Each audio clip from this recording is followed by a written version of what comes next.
Well, we could talk about, I don't know how long you want to stay, but I could talk about NAET all day. Dr. Debbie found, for instance, if I may go into this carrot story, should I use this? Please. Oh, thank you. Okay. Limited. So I'm stepping back. I'm going to have the Release cord. it, so she can move. Yeah. Thank you. Right. Or it's not going to go that way. Yeah, Hope that's she all pulls right. on her way on. I'll stand here. Yeah. Dr. Debbie, when she was learning, her name is Debbie Namboodrapad, and people have trouble pronouncing Namboodrapad, so they call her Dr. Debbie. So when she was, she had become a chiropractor in order to learn muscle testing. She's from India. When she arrived here, she was very sick. And she went to chiropractic college to learn how to muscle test so she could determine what it was she was allergic to. Turns out she was allergic to most everything she was eating, so she was on a diet of white rice and cauliflower. But she was still cooking for her family, and so she was exposed to many foods. That's a key.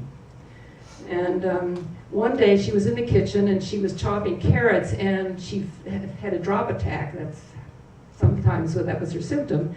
She fell on the floor. She called to her husband to bring her needles so she could. And she'd become an acupuncturist in order to treat it. Did I say that? And then, so she was treating herself while she was on the floor. And then in acupuncture, you hold the needles in for about 20 minutes. So then she took the needles out and she got up. And as she got up, a piece of carrot fell away from her skirt. She'd been lying on the carrot. Oh. Wait. And so that's how she learned that she could actually cure her allergy to carrots. Because not only was she needling herself, she was also in contact with the carrot. And the carrot, information of the carrot went into her body, and so that her meridian system learned the opposite of what it had learned. Her body had learned the carrot was a danger, and so it gave her symptoms. Whenever she was around a carrot, maybe she had a drop attack, right?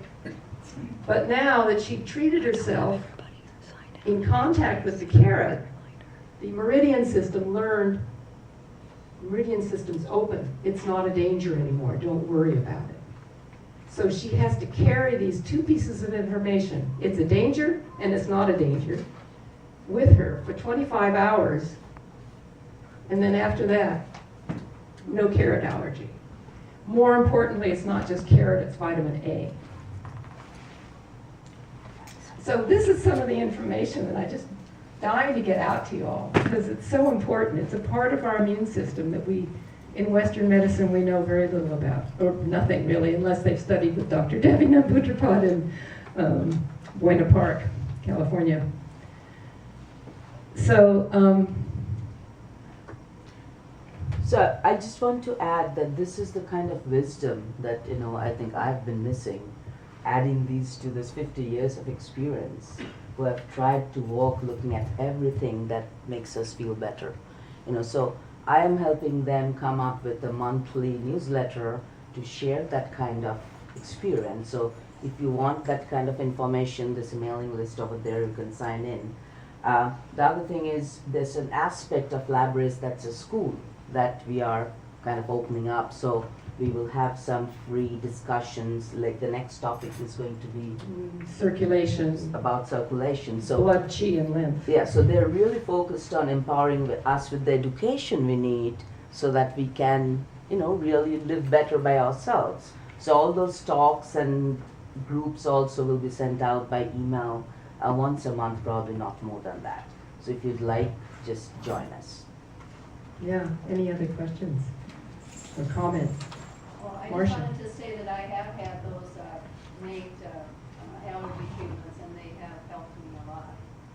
Not with you, with other chiropractors. Mm-hmm. Yeah, did everyone hear Marcia? I had a question. Yes.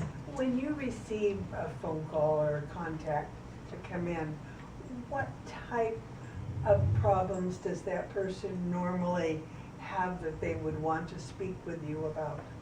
What do you see? What brings them to you? Oh gosh, everything under the sun. I specialize in digestion. Since my digestion problems are mostly digestive, I actually wrote a book called The Whole Food Guide to Overcoming IBS. So I get a lot of digestive health clients, but Joan works with everything. Yeah, everything. Scary diagnoses as well as more common things. Foot problems. Because I'm a chiropractor, a lot of people come in with musculoskeletal problems. Yes. Yeah, and because I'm an applied kinesiologist, I study muscles and how they move bones and joints, right? So I'm very happy with anything musculoskeletal. But But she also, gets to the bottom cause I get of to the that. causes because muscles are related to meridians, and meridians are related to nutrients, and they're all related to the immune system. So, for instance, if your quadriceps is weak, so is your small intestine. So a lot of people come in and I just immediately test quadriceps because it's so common. And then I'll work until I can strengthen it, and then I'll know, that's what strengthened it rather than a couple of other things that I might have tried. And then I see what happens with the small intestine function after that. Does that help? Yeah. So does someone have a condition that they were thinking about? Or tell me what. Two things. Let's say chemotherapy destroyed all the white blood cells, we've been told, and so don't have any immune system to fight any kind of infection. So we also are told that you can't rebuild white blood cells. You can't what? That you can't rebuild? Cannot. But that's not true. That's not true at all. So some of your treatment would deal with that. Yeah, To help rebuild Yeah. the ability to fight infections. Yes. Where are the white blood cells built? Well, in the bone marrow primarily, but the interesting thing, the immune system's gets attacked by chemotherapy as collateral damage.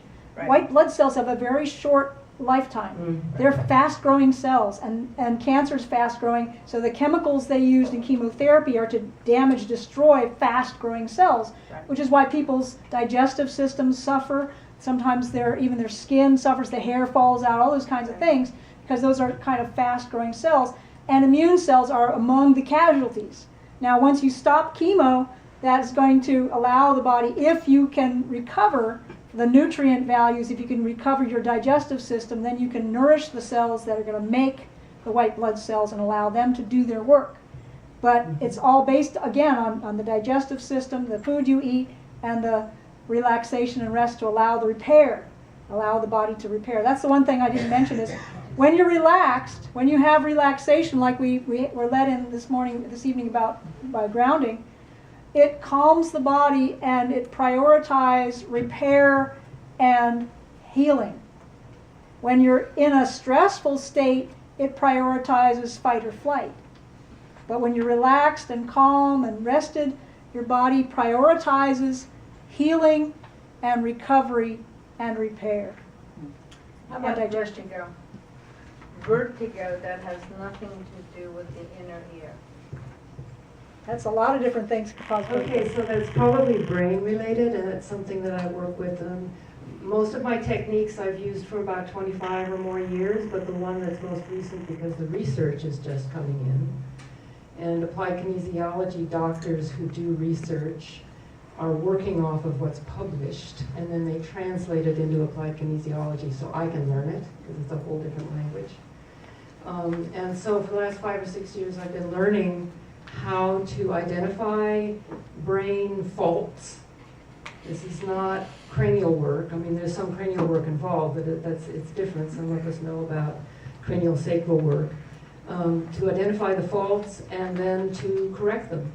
And it's the same methods using muscle testing to find what the diagnosis is, to correct the problem that's the root cause of it, and then to go after the collateral damage and to clean it up. Because very often, if you just fix the problem and don't fix the damages that have been happening for years, then it'll come back, because we're built on neurological pathways, you know, that we've trained ourselves to use these pathways because they work. now that we're changing your mind, basically, your brain, we need to change those pathways as well. So that is a part of the treatment. Thank you. Mm-hmm. Yes, Lynn.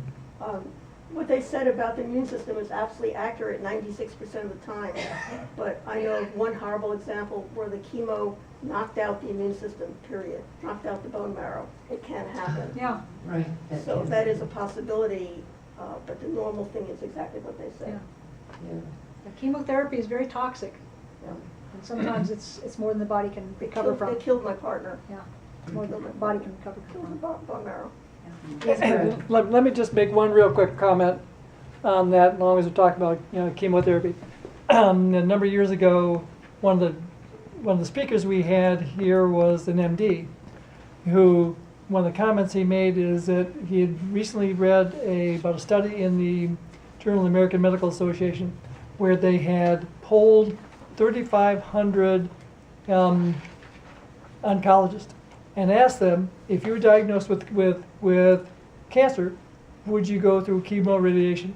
85% of them said no. Wow.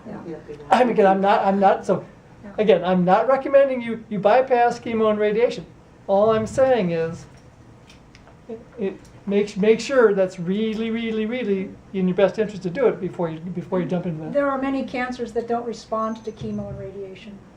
Many cancers, and only a few that do. And yet that's the tool they have, so that's what they use. With Right. their hammer, everything looks like a nail. Just for clarification, I haven't had cancer, so there's chemo and there's radiation. Right. And the doctors, the study showed that 85% wouldn't do chemo or wouldn't do chemo and radiation. I think it was both. I think it was both. And, like I say, they choose one or the other sometimes or stepwise, this first and then the other.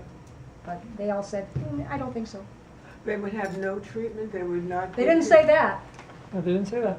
They would not use chemo, but they would use They radiation. didn't say that either. Right, they I didn't see, say okay. that. Yeah. So it's very unclear to me, what did they say? Well, I don't know if they were asked that. Right. Well, what was the question? Would you use chemo or radiation if you were diagnosed with cancer? Chemo or radiation or chemo and Or both, radiation. either one. I remember reading that study and they were They didn't said, say anything, what else would they use? well, no.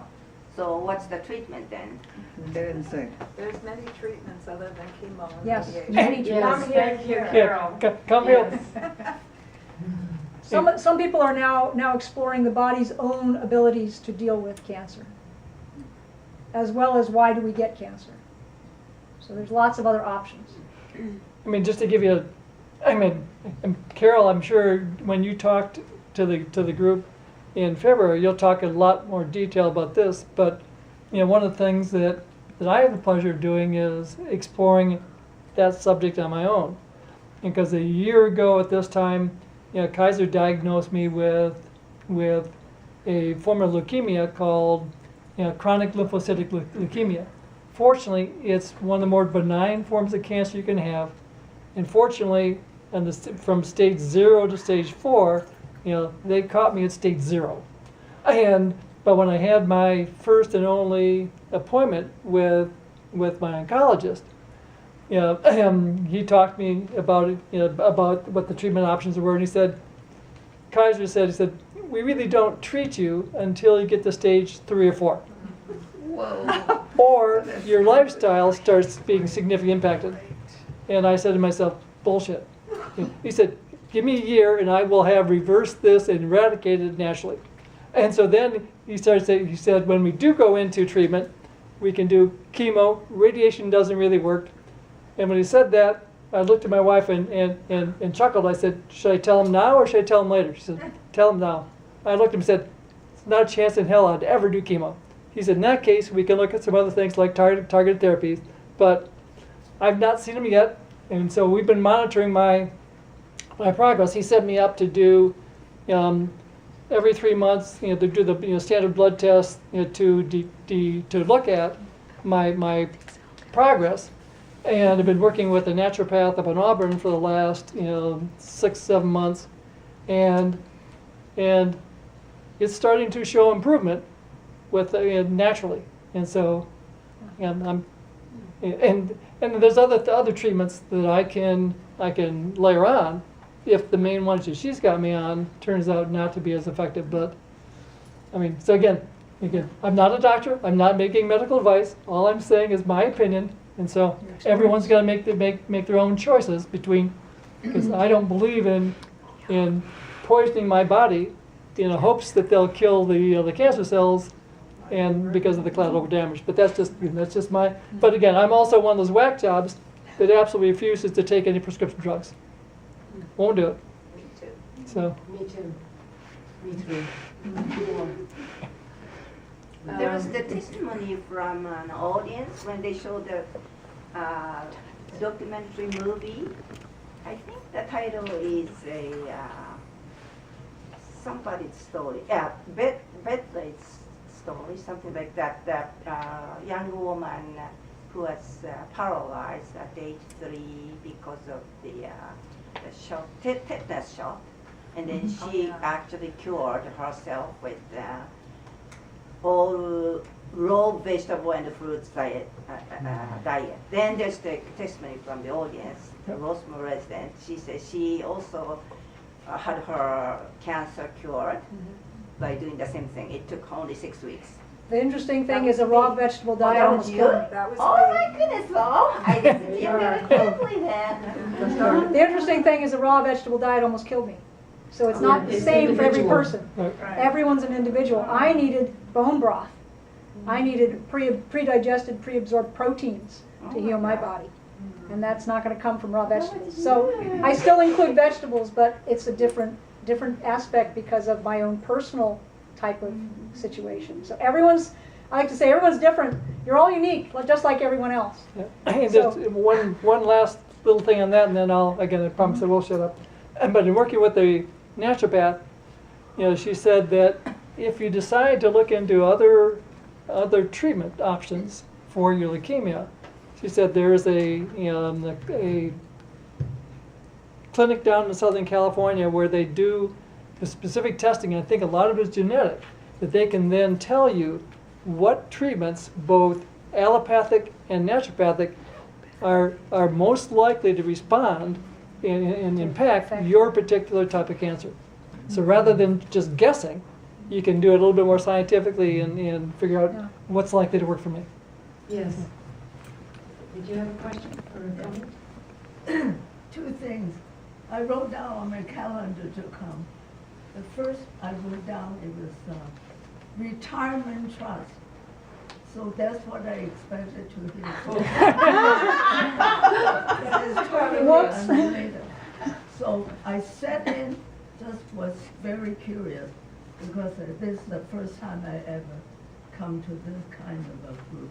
All right. Now, I want to ask either one of you, or somebody else, have you ever treated one with rheumatoid arthritis?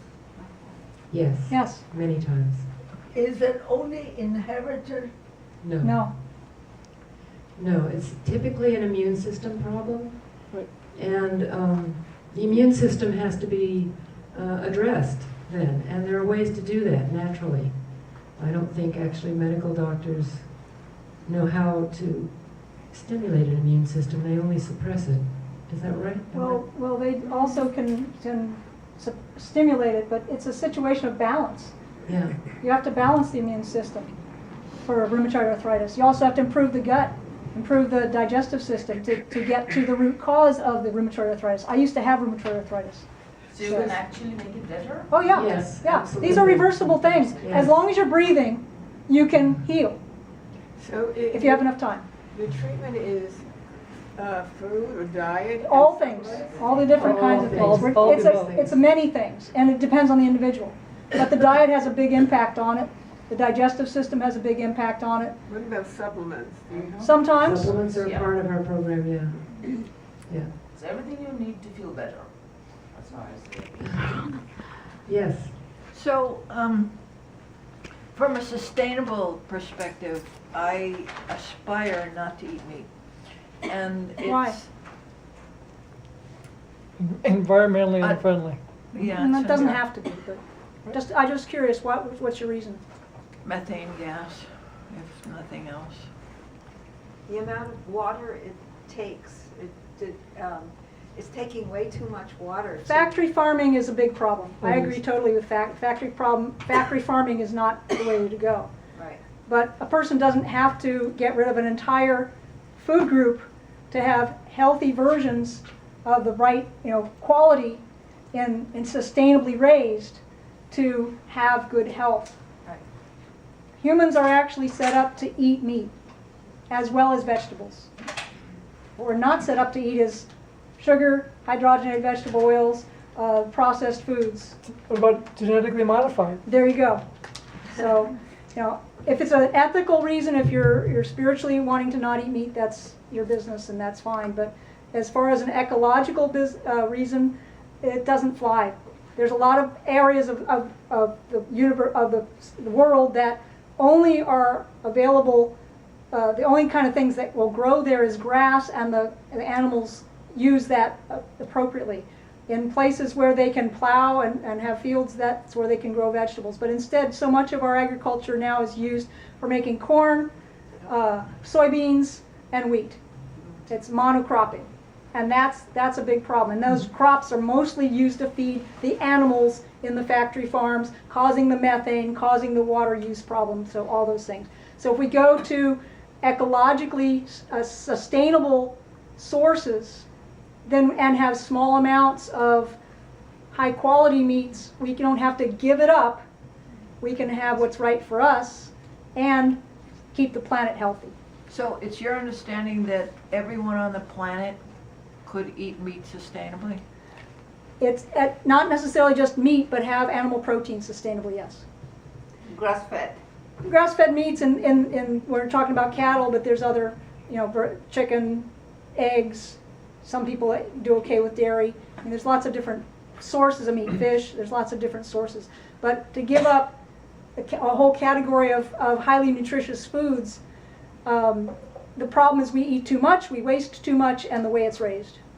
If we can change that, then we can get to keeping ourselves healthy so we can be the people that help change the systems, help work for justice, help work for all the ecology things that we need to do. But if we're unhealthy, we can't do that. If we have no energy, we can't do that. And plus, I also think it's critical that we don't lose sight of the fact that each of our biochemistries is unique, right? And so what works for Laura may be the exact opposite of what I need. And Well, vice the other versa. thing is that there are no traditional cultures that have been purely vegan. None, ever. There's some vegetarian ones, but they include things like dairy and eggs, and a lot of insects sometimes actually too. So there have never been traditional cultures that eschewed all animal proteins. So how do you define my biochemistry different from Carol's? So then you can define, is that blood test? Some of it. But muscle testing also, the AK works. Muscle with. testing is what I rely on. I see. And all the history that you tell me, the records that you bring from other doctors, your personal history of how you grew up, what worked for you, what didn't. It will be something different than someone else's story.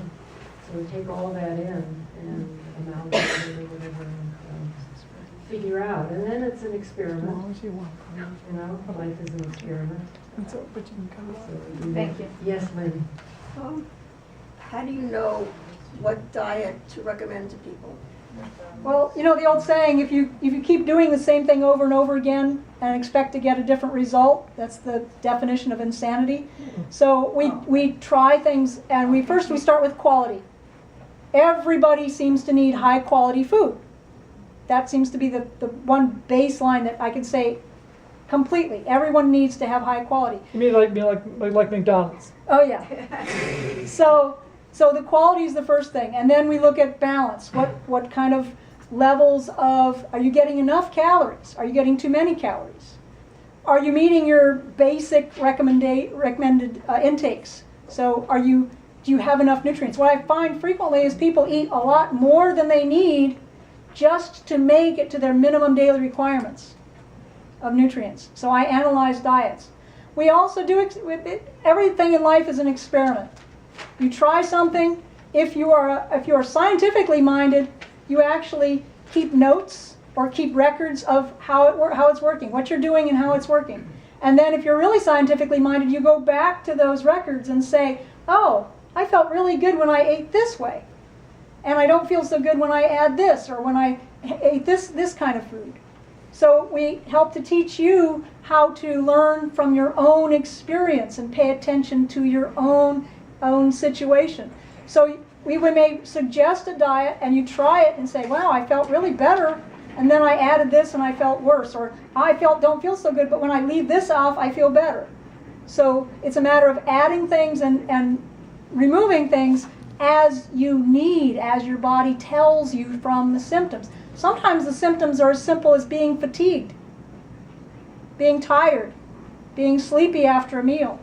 That's a sign of something not quite working the way it's supposed to. Food is supposed to energize you, sustain you, give you the energy and health and the robustness you want, brain clarity. But when you eat something and you're like, oh gosh, indigestion or brain fog or fatigue or anything, pain, that's telling you something. So we're teaching you how to pay attention to your own reactions within the guidelines of quality. So we get to help you understand, what does quality mean today? 200 years ago, quality was not an issue. If you had food, if it wasn't rotten, it was good. Now, not so much. Now we have a lot of interference. It's the big production systems. It's like, eat the foods that your grandmother or your great-grandmother would have recognized. And that's the first step. All right. Any other questions? One couple in the back there. Yes, could you speak a bit about high blood pressure and how you deal with that? The symptom. Yeah, that's a symptom. So, is this the check engine light? Yeah, it's one of those check engine light things, yeah. Okay, so if you're driving along and your check engine light comes on, and it's annoying, so you take it to your mechanic and tell your mechanic to disconnect it. And so the symptom goes away. And so I liken that to taking high blood pressure medication, where every day you have to turn your check engine light off with a new pill, the same pill rather. And indeed, you don't have that symptom at all. But what we need is to discover why it is you have high blood pressure, and a lot of different reasons. And I can think of 4 or 5 of them right now, which I won't name because it's detail. But we can investigate those reasons and see why that is that you have high blood pressure. And then the goal perhaps would be to correct, to correct the underlying cause, and then perhaps you can get off that high blood pressure medication when the cause is now corrected. That answer your question? Yeah, I wanted to know what, if I went to you as in my position and with that problem, how would you know what to recommend? Well, I would check the whole body because it's, It's all attached. It's all attached, yeah, and all the different pieces influence everything else. And usually I start with digestion, gotta tell you, because when you fix the digestion, all kinds of other things get better. When you really address the digestion. And you heard from Christy that her blood sugar stabilized after fixing the digestion within just 3 months. So when the blood sugar stabilizes, all kinds of other things change. Oh my gosh, it's wonderful to see. And I don't know if your blood pressure would change, but I'll bet you that it would, to some degree. And then once that base is stable, digestion and blood sugar, then we look for more reasons. So this would be probably, I'm guessing it might be in the adrenal department, which has, the adrenals throw us into, with stress, throw us into fight or flight. So very often, if we've been in fight or flight during our lives for any number of years, our blood pressure goes up because the adrenals are constantly on and driving the blood pressure up because it just knows that there's a tiger around the next corner and you've got to be ready for it. So you got to, learn skilled relaxation to take care of the tiger and support the adrenals in numbers of different ways, not just supplementation. And learn how to change your lifestyle so that you're eating properly to support the digestion, the nutrition, the assimilation, and the cell. All of these things go into blood pressure. Does that make sense? Yes. Another question? Yeah, Christy, Yes. if you don't mind, would you tell us briefly what you did? Oh, what did I do? Oh, it's briefly? All right. Briefly, what did I do? I went through the I went through a predetermined program with Dr. Margaret. I did a number of supplements to radically cleanse my gut, and I went through a changing of my foods. So how? How? Would you, what, from what to what? From what to what? Yeah. Okay, so I stopped eating gluten, all bread. That took a long time to get out of my daily thought process. This is the lifestyle change. I really had to think about that. So I cut out all of my bread. I cut out all of my grains except for one, which was white rice. Every other grain that I ate caused me a lot of pain. And I did not know until I started eliminating foods which ones were bad for me and which ones kept me feeling good. I could not lose any weight. I wasn't worried about losing weight. I wanted to feel better. I didn't want to get up and be sad every day or be in any kind of pain. I worked with other people in the group, and we talked about how to prepare foods, where to go shopping in different places. Safeway doesn't have a lot of things that are good for me, really. So I learned different concepts about what are healthy foods. I experimented in cooking. I developed new techniques. I called my peers for those days when I don't know, I watched cooking shows. I am integrating lifestyle changes, still trying to find exercise that I enjoy and not drop out of, so that I'll continue them. So I'm experimenting, finding different things. When I did finally get off of white rice, a lot of other things happened. I did physiologically start to lose weight. I picked up some muscle mass. It really changed physiologically how I appear. Also, something I never thought of, inflammation in the body was greatly reduced. I would wake up in the mornings with my face so swollen, and that disappeared. That swelling was in my head, in my brain, and my scalp. I never had my hair past my ears until 3 years ago. My hair just started growing and it doesn't hurt. So now I'm letting it grow long. It's an experiment to get back to my life. So it definitely was changing foods, dropping a lot of things, not buying foods wrapped in plastic, going to the farmer's market, using the entire beet, the greens and the bottom, and just making time to integrate the shopping and the cooking and making the cooking an enjoyable environment, turning on music so I'm having fun, focusing on not cutting off my fingers and learning how to do that well. So these kinds of lifestyle changes that are more exciting. And then now I'm also working with other friends. We're going to start cooking together. So I learned different spices. I learned how to make different combinations of foods from different parts of the world, which is a great place here in California. So I'm really just now enjoying different ways to get more goodness and keep that exciting to my palate, and also to just the rest of waking up every day. I want to wake up every day. Dramatically different. What, can I ask further question? Yeah. So what kind of, specifically, can you be more specific about what kind of food you get rid of and then change to what? Specifically, I got rid of foods. I don't eat any refined sugar. No sugar wrapped in plastic. I eat way more fruit. No carbohydrate. No carbohydrates. I dropped, I reduced my carbohydrates. My carbohydrates are greens and vegetables. And I eat a lot more potatoes, sweet potatoes. Oh, sweet Yes, sweet Not potatoes. white potatoes. No, not so many white potatoes. I just changed over fast food to cooking. So I go home and I make my hamburger. I add the flavors that I want to. There's no special sauce, and if there is, I make it out of my own organic little ingredients. I make my own special sauce. So these kinds of things are really changing how I shopped, putting things into the refrigerator, learning how long food lasts, so that I'm not buying from a restaurant. Often I don't eat at meals out. So the oils that the food is cooked in are very detrimental. I want my food to stay longer to be assimilated. I don't want to eat it and have it out in 5 or 10 minutes, much less half an hour. So I really reduced what I put into my food.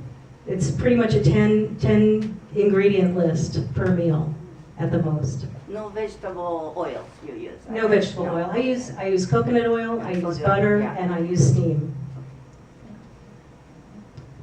Thank you, Kristen. Thanks, Steaming, Steaming. water. Yes. So we're done. I think that we're done. It's what, 5:45? Oh my goodness, you kept us here. All right. So thank you very, very much, and we hope to see you soon in optimal health. Surprised me. I've been doing everything what you Before leave, mentioned. Let me put in a No, I real saw quick only plug for another organization here in Rossmoor. It's meeting tomorrow night, their monthly meeting, that you may want to seriously consider if you haven't already. That's the Rossmoor Medical Marijuana Education and Support Group. And if you haven't